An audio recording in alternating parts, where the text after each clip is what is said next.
शिकारी ब्रदर्स की आंखें भी शिकार को ढूंढ ही लेती हैं। अरे सरकार, जिस तरह कस्टम और पुलिस वालों की नजरें गुनहगार को पहचान लेती हैं, उसी तरह हम 2 नंबर वालों की नजरें आप जैसे ऑफिसर को पहचान लेती हैं। वैसे आप खुद समझदार हैं, वरना इस तरह खुलेआम। मैं जो भी करता हूँ खुलेआम, उसी में मजा है, धंधे में डरना क्या। अच्छा बताइए, माल कब और कहाँ इंपोर्ट होगा? कल रात वही मझगांव डाक पर, जहाँ के आप ऑफिस इंचार्ज हैं। और मेरा माल मेरे पास कब इंपोर्ट होगा? देखिए सरकार, हम शिकारी ब्रदर्स इस धंधे के पुराने चावल हैं। हम पहले एक्सपोर्ट करते हैं, फिर इंपोर्ट। ये रहे आपके 25 किलो चावल। अपन का मतलब नोटों से भरेला ये बैग, पूरे 25 लाख, नो बैलेंस। हम लोग आप जैसे ऑफिसर्स पे पूरा भरोसा रखते हैं। देखो रजनी, मैंने तुम्हें अपनाया, इस घर से रिश्ता जोड़ा सिर्फ तुम लोगों की शराफत और ईमानदारी को देखकर, मगर अब वो शराफत की चादर जल चुकी है। डीआईजी अमरनाथ श्रीवास्तव का बेटा Bharat Srivastava, senior custom officer, इतना बड़ा नाम सुना था, लेकिन आज जो इन आंखों ने देखा ना, उससे यकीन नहीं आता कि एक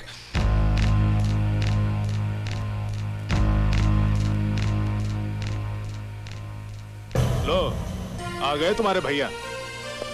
बैग भी हाथ में है, वो भी वर्दी के साथ। क्या बात है गौतम, तुम कहना क्या चाह रहे हो? अपने गिरेबान में झांक कर देखिए, वजह खुद ब खुद जान जाएंगे। देखो गौतम, तुम पुलिस वाले हो और मैं कस्टम्स वाला हूँ। हम दोनों को एक दूसरे के काम में दखल अंदाजी नहीं करनी चाहिए। क्यों नहीं करनी चाहिए? श्रीवास्तव खानदान के साथ अब मेरा नाम भी जुड़ चुका है, और मैं नहीं चाहता कि सफेद वर्दी पर कोई कीचड़ उछाले और दाग मेरी खाकी वर्दी पर भी लगे। नहीं गौतम नहीं, ऐसी कोई नौबत नहीं आएगी। तुमने मुझे अच्छी तरह से पहचाना नहीं। पहचानने के लिए अब रह क्या गया है भैया। उफ़्फ़ो गौतम, ये क्या हो गया तुम्हें? क्यों जरा सी बात का बतंगड़ बना रहे हो? ये जरा सी बात नहीं है भाभी, आप जानती नहीं भैया ने क्या किया है। जानती हूँ, सब जानती हूँ। ये तो इनकी आदत है। क्या?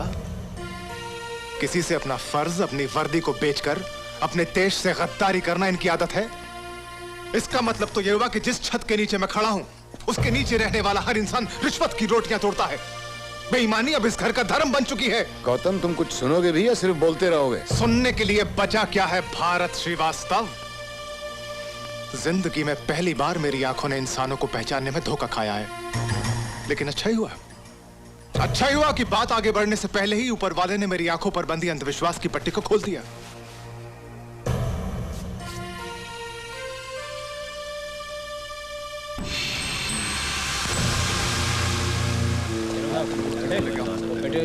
आराम से, ठीक है, नहीं इधर क्या बोल जल्दी।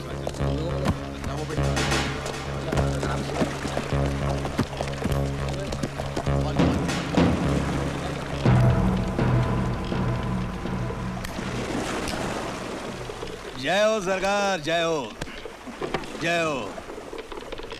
सच्ची बोल रहा हूं मैं, हम शिकारी ब्रदर्स इस धंधे में कई सालों से हैं, लेकिन जिंदगी में पहली बार ऐसा डेयरिंग ऑफिसर देखा है।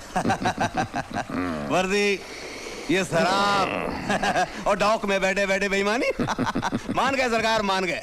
लगता है कि आपकी और हमारी खूब जमेगी। हिलाइए। मिस्टर पप्पू शिकारी, दोस्ती या दुश्मनी जब तक जम के ना हो मजा नहीं आता। नहीं सरकार नहीं, दुश्मनी की तो बात ही मत कीजिए। नहीं, भगवान करे हमारी और आपकी दोस्ती को किसी की नजर ना लगे। लेकिन अच्छे काम को नजर तो लगती है पप्पू साहब। ये देखिए। क्या है भैया? ये तो 25 लाख की सरकारी रसीद है। हाँ, ये उसी 25 लाख के काले धन की सरकारी रसीद है जो तुमने मुझे दिया था।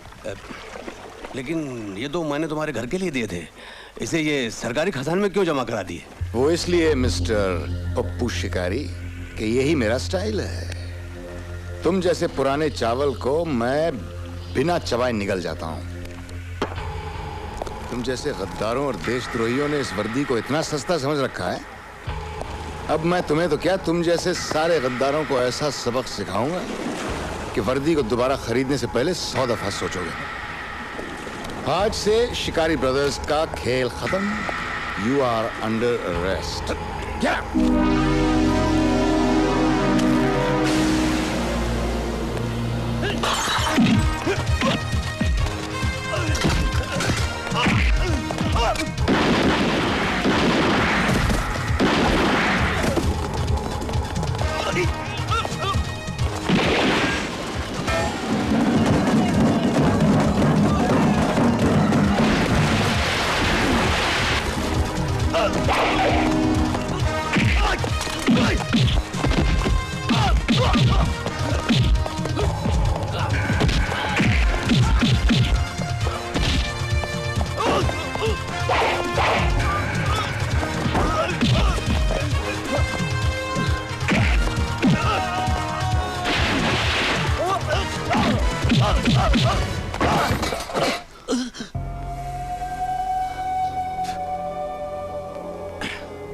ओह पप्पू साहब आप?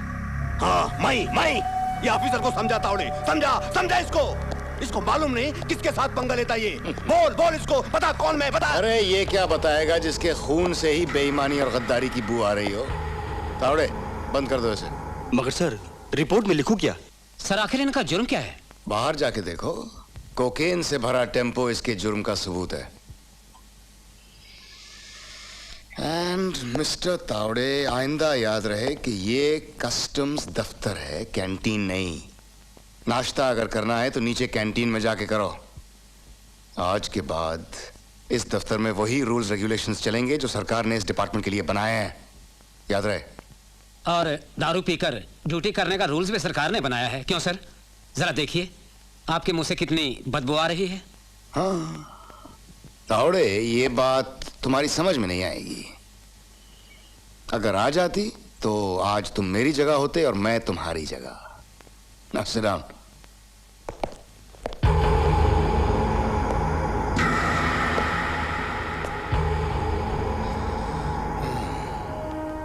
आइए इंस्पेक्टर गौतम यादव, आप भी पीछा करते करते यहां तक पहुंच गए। देख ली इस वर्दी की हकीकत और उस नोटों से भरे बैग की असलियत।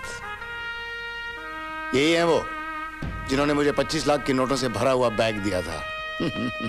पुराने चावल को यूं कच्चा चबा जाना मेरी स्टाइल है।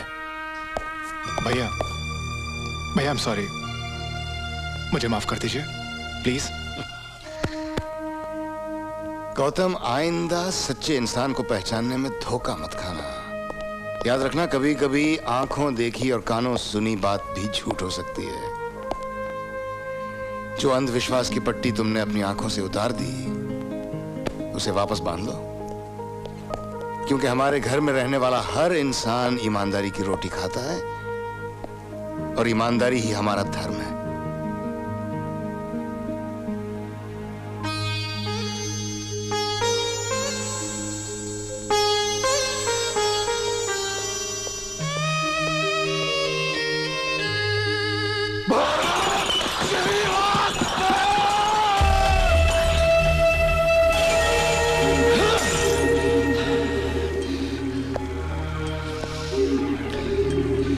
उस हरामजादे ने हमें डबल क्रॉस किया है। मैं उसे जिंदा नहीं छोड़ूंगा, खत्म कर देंगे उसे हम। अरे ना भाई ना, उसको मारेंगे ना तो ये केस और बिगड़ जाएगा। असू भाई, पप्पू किसी भी कीमत पर छुटना चाहिए, समझे? अरे ओ काले कोट वाले साहब, कानून को डस लो, जहर को जहर ही मारता है, अंडरस्टैंड? इस केस को इतना उलझा दो कि कानून खुद उलझ के रह जाए और हमारा भाई छूट जाए। अरे छुट्टी जासे चीनू भाई, छुट्टी जासे। तमें जरा धीरे जाको ना। जब ये सारे कानूनी पैंतरे फेल हो जाते हैं ना, तभी ये हंसू भाई एक कच इलाज अजमाता है। अने इलाज का नाम है सिकंदर दवाई। देखो सलीम, मेरा नाम है सिकंदर खान। लोग मुझे प्यार से सिकंदर दवाई कहते हैं, क्योंकि मेरे पास हर मर्ज की दवा है। झूठ को सच, सच को झूठ साबित करना मेरा पेशा है। हर मुजरिम मुझे सब कुछ सच बता के चला जाता है। बताओ, तुमने किया क्या था? बलात्कार। लड़की कितने साल की थी? शादीशुदा या कुंवारी? कुंवारी, करीब 17 साल की। 17 यानी खतरा। गए 7 साल के लिए अंदर। अगर मुझे सजा काटनी होती तो तेरे पास क्यों आता? चुप। अब्बू चाचा सब्जी लेने गए हुए हैं, उनके आने से पहले सब कुछ सच से बता दे। बलात्कार कहाँ और किस वक्त किया था? अरे कमाल है, ये वकील की तरह सवाल पूछे जा रहा है तू। सजा भुगतनी है? नहीं। तो मेरे हर सवाल का सच सच जवाब दे। बलात्कार खेरवाड़े की झोपड़पट्टी में किया, रात को 10:30 बजे।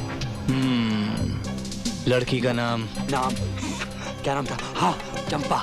हुई ना बात, यानी कि चंपा नाम की 17 साल की कुंवारी लड़की का बलात्कार खेरवाड़ी के एक झोपड़े में तुमने 10:30 बजे किया। अरे यार, कितनी बार पूछेगा तू? किया किया किया। वो इसलिए पूछ रहा हूँ ताकि तेरी हर बात यहाँ रिकॉर्ड हो जाए और कानून तुझे सजा दे। क्या मतलब?